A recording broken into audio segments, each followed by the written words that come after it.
1, 2, 3, let's go! Hanap po ba libreng spot para mamasulagaw o isang lugar na kasama yung mga barkada mo na pwede kayo maligo? Tara, kuyugi ko agaw, kiniday nga kanto ilang at papasok ka agaw hanggang doon sa loob. Dito ay pinapass forward ko para madali tayong makarating. So meron mga nakatira dito sa may gilid agaw at kung alanganin ka pumasok ay magtanong ka lang at madadaanan mo dito ang substation ng Coast Guard. Ayan. At may makikita ka ditong gate na half closed. So didiretso ka lang agaw. At ito nga pala ay isang matandang shipport na medyo inabando na agaw at naging tourist spot dito ng mga lokal dito.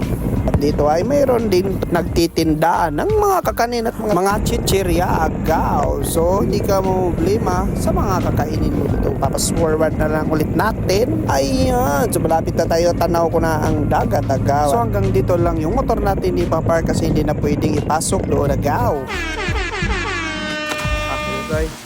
Dali na gaw, ubanta maglingaw-lingaw, atuaning susihon mga lugar nga nay kalinaw. Manuroy mag-hiking, mukaon mag-swimming, pundo sa Dublin kay bugnaw ang hangin. Mayong adlaw, kisay bakanti ko'y tirada, gahini ang kaugalingon. Manuroy bisag asa palayo, tas sa problema kaya suroy kay panagsa. Mabalik ra ang kwarta, importante malipay ka. Nindot nga sightseeing, presko pa ang hangin. Abot na kinaiyahan, kailangan mong silipin. Bukid atong tripping, bit-bit kay jamming, daghan mga busay. At sama sa nakikita mo agaw, ayan yung Samal Island. So nakaharap siya at mayroong mga port dito sa gilid at mga nakaantabay na mga shipping ship. Maglingaw-lingaw, atuaning susihon mga lugar nga nay kalinaw. Manuroy mag-hiking, mukaon mag-swimming, pundo sa Dublin kay bugnaw ang hangin. Dali na gaw, ubanta maglingaw-lingaw, atuaning susihon mga lugar nga nay kalinaw. Manuroy mag-hiking, mukaon mag-swimming, pundo sa Dublin kay Nakuha na sa idol agaw.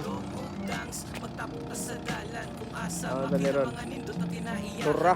Nagkuha gini idol. Dapat na diya ba? Kaya, dili mabala ka kaya palikot na itsura i-promote na to. Og mauday kini ang real shoot sa maong dapit agaw. So bye-bye gid dyan no. Daghang salamat sa pagtanaw. Thank you for watching. Kaya